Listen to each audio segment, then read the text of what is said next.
Get her out of here. Now, the officer's voice cut across the station lobby like a blade. He stood near the front desk with one hand on his belt and the other pointing toward the woman in the gray blazer, as if she were a disturbance, instead of a citizen standing in the public waiting area. The woman didn't flinch. "I asked for my file," she said. "That's all." The officer gave a short laugh. "Yeah, well, you're not going to stand here and bark orders at me." A couple of people in the lobby looked up from their seats. One clerk lowered her eyes. A man near the wall watched quietly and said nothing.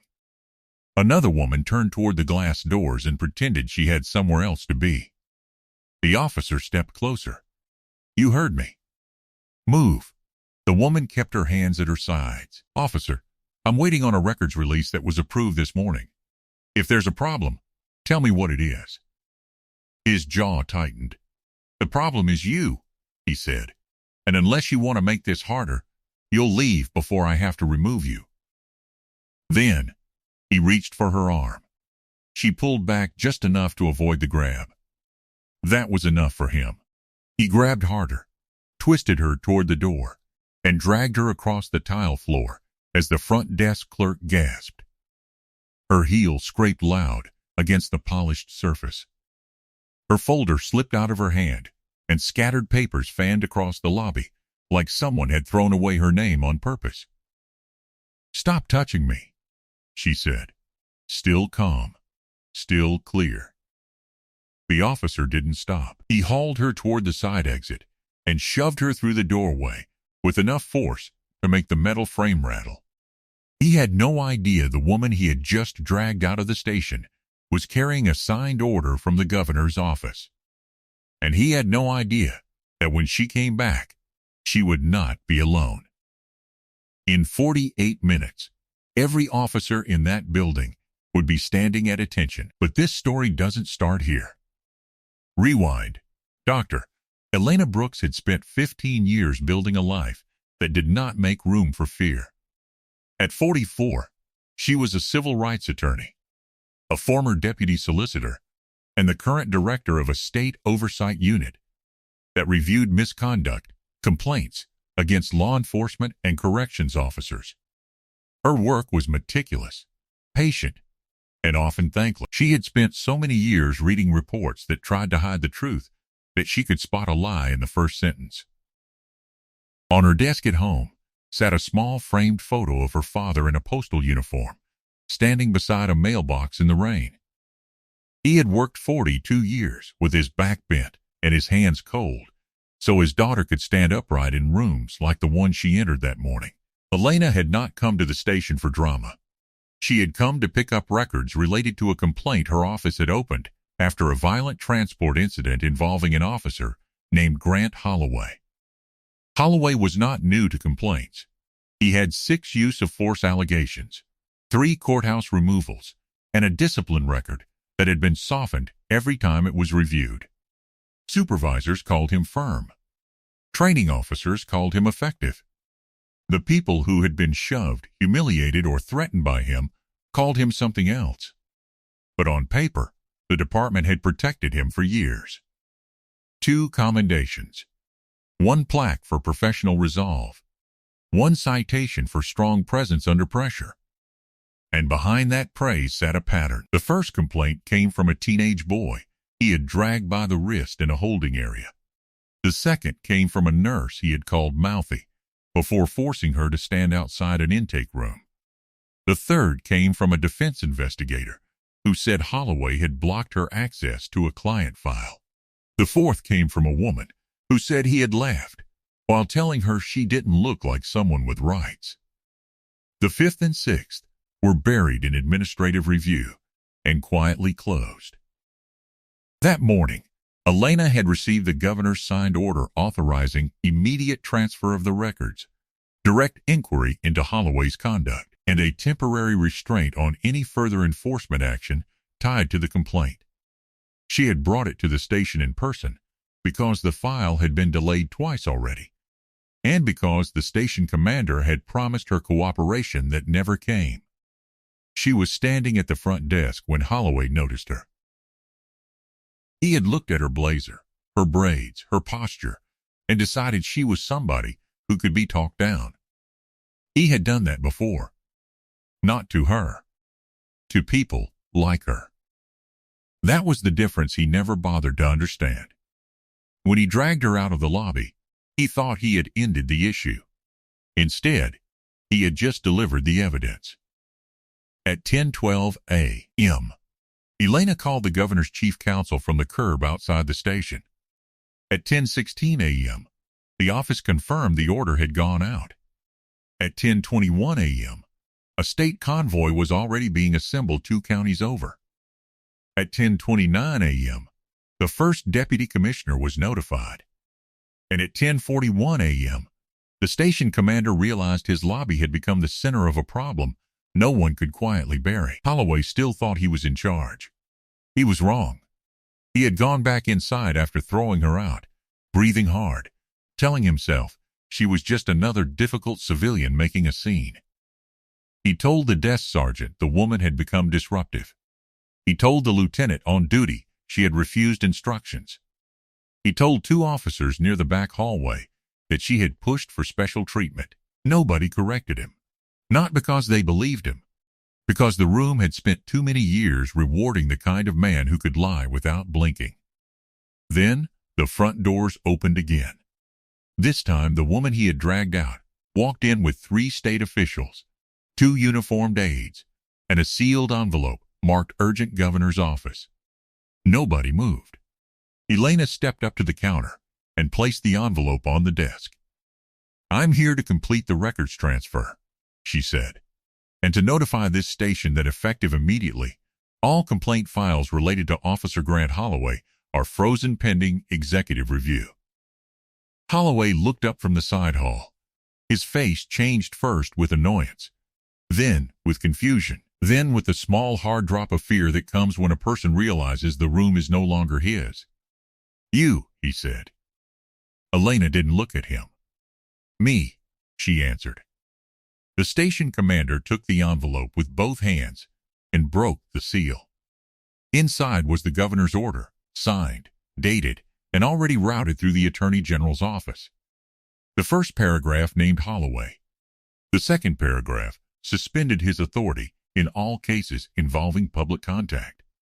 The third paragraph required his immediate surrender of his badge, firearm, and department access.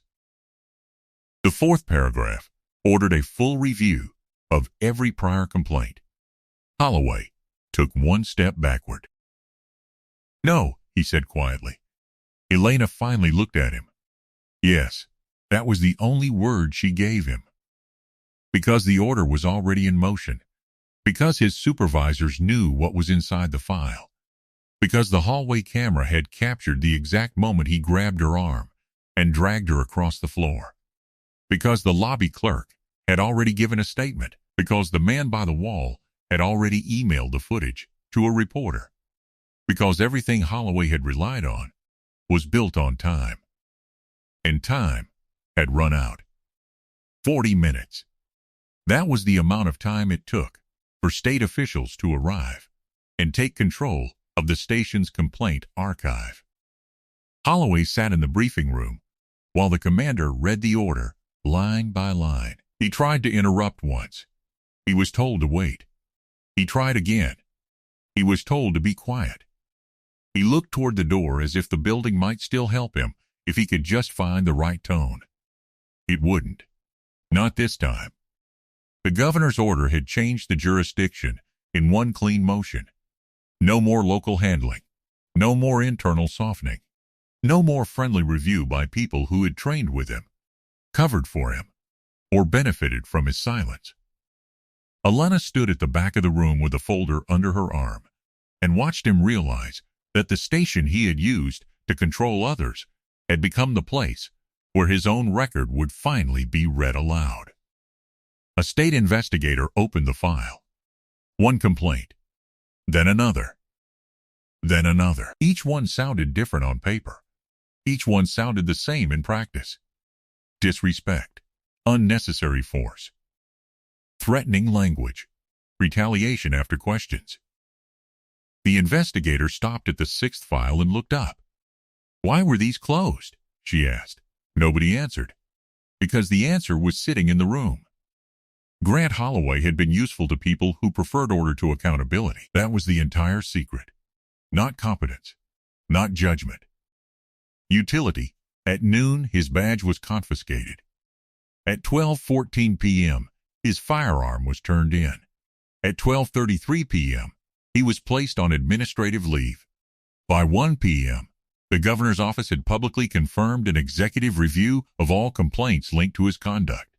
And Elena? Elena gave a statement only after the order had been served. She kept her voice even.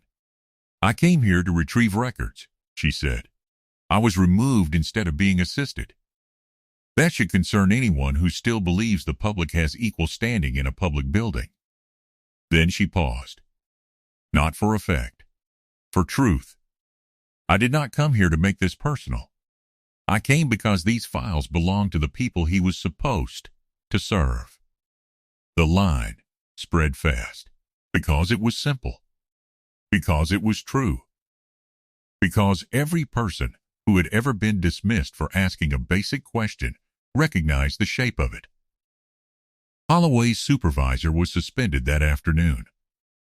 The station commander was pulled into a separate review. 2 officers who had watched the incident and said nothing were ordered into interviews. The lobby clerk who had witnessed the drag filed a sworn statement, and the file Elena had come for was finally copied, stamped, and transferred under state seal. By evening, the footage was everywhere. Not the drama, the fact. A black woman, in a blazer, dragged from a police station while holding a lawful order in her hand. That image moved faster than any excuse could catch it. Holloway spent the night in a conference room with no windows and no audience. The next morning, he learned that the governor's office had expanded the review to include prior transport complaints, courthouse removals, and any use of force linked to his name in the last 6 years. He called it political. No one answered, because by then, the paperwork had already passed through 3 offices that no longer wanted his version of the story. Elena returned home late that night and set the governor's order beside her father's photo. She looked at both for a long time. Her hands were steady. Her clothes were wrinkled. Her shoes were scuffed. Her arm still ached where Holloway had grabbed her, but she did not look defeated. She looked like someone who had come back with a wider set of keys. The next week, the state announced a full audit of the station's complaint process. The week after that, the first disciplinary hearing was scheduled. By the end of the month, Holloway was no longer assigned to public-facing duty. By the end of the investigation, his record was no longer protected by anyone willing to attach their name to it. The most important thing, though, happened on a quiet Friday afternoon. Elena walked back into the same station. No shouting, no dragging, no performance. She placed the records transfer receipt on the front desk, signed the final page, and nodded once to the clerk who had watched everything unfold. The clerk nodded back. Not because the building had become better overnight, because now somebody inside it knew the truth had a name and a file number. That evening, Elena stood in her kitchen with the window open and the light fading across the counter. Her phone buzzed with messages from staff, from reporters, from people she had never met who said they had seen themselves in the way she stood her ground. She read none of them twice. Then she placed the phone face down and looked out into the yard. Somewhere, another officer was probably still blaming procedure. Somewhere else, another woman was deciding whether to speak or stay quiet. That is how this always goes. One person gets dragged. Another person watches. A third person writes the order that says it stops now. Until the system changes, somebody has to be watching. If this story hit you, share it with someone who understands why dignity should not have to survive a police station floor. What should happen when an officer drags a woman out of the building and then learns she has the power to rewrite his future?